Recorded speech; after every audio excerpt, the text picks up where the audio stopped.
Hello again, I'm Blunty, and before us here are two of the world's smallest mirrorless interchangeable lens system cameras, the new Panasonic Lumix GM1, which I've just published a full review on, and the Pentax Q7, which I will soon publish a full review on. So, my regulars here will know that I just raved about the GM1. It truly is a pocket powerhouse which can hold its own against its clunkier premium siblings in the Lumix range of micro four thirds cameras, and you guys may also remember how much I adored the original Pentax Q, and I still shoot with it to this day regularly. And this new Q7 model has a larger and updated sensor. But the Q7 sensor is still comparatively itty-bitty compared to a micro four thirds sensor, so conventional wisdom from camera forum nerds who spend more time arguing about sensor sizes than actually going out in the world and taking pictures would probably say there's no way that the Q7 could possibly compete with the premium sensor packing GM1. Well, seeing as I happen to have both of these cameras in for review at the same time, and the fact that it's not completely ridiculous to compare two of the smallest mirrorless cameras sitting on the shelves right now, I went out into the world and did just that. So sit back, kick the video into 1080p, full screen it, and you tell me how well the two tiny titans trickle down.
So, I'm betting those results were much closer than many of you may have expected. And because I know at least a few of you guys will ask, for my money, I would personally pick the Pentax Q7. As I'm recording this, the current retail price on it is $599 versus the GM1's 845 Australian currency units, so that's a significant difference there. And whether or not the extra performance and power of the GM1 is worth the extra $250 is up to you guys, obviously. And considering that the GM1 has noticeably better dynamic range, much smoother tones in the default picture profiles, much better video options and higher bit rates, cleaner low light performance and more power to control depth of field and a wider selection of lenses for the system, I'd not fault any of you for claiming it was the better option. But for me, There are three main reasons I'd pick the Q7. The first one is the markedly better physical controls, which make using it, controlling it, and exercising creative control much more pleasant, much faster, and much more intuitive, and much more camera-like, really, instead of relying on the touchscreen of the GM1. The second reason is general handling. It just feels so much nicer in hand thanks to the small but significant finger grip and its rubber coating. And in a camera this small, you really do need it to feel secure and stable in hand while you're using it, or even while it's at your side walking around.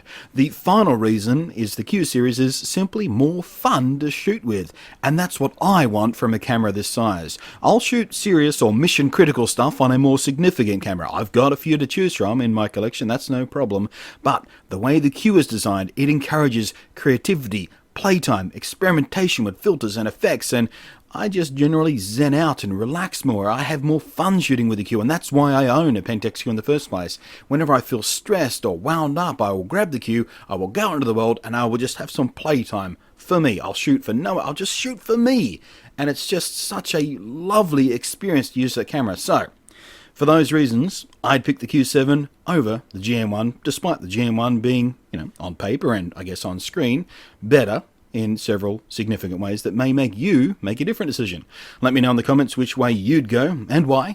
But that's it. Thanks for watching. I am Blunty, and I will catch you next time.